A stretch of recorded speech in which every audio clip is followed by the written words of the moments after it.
In this video, we'll show you how to install the DEVIreg Display Connect thermostat with different frame mounting system and using the adapters. So in this video, we'll show you exactly how the DEVIreg Display Connect goes into our standard framing system, and we'll show you the adapters that follows the product in the box. So we've now mounted the power supply, or this is actually a power supply from one of our DEVIreg touches, but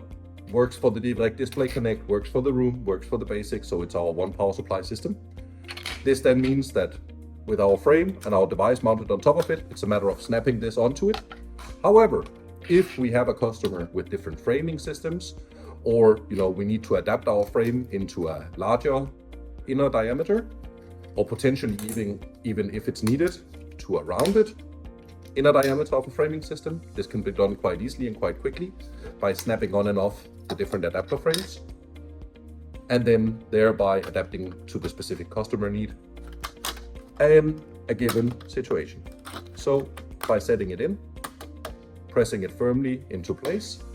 of course having the floor sensor mounted as always recommended by us,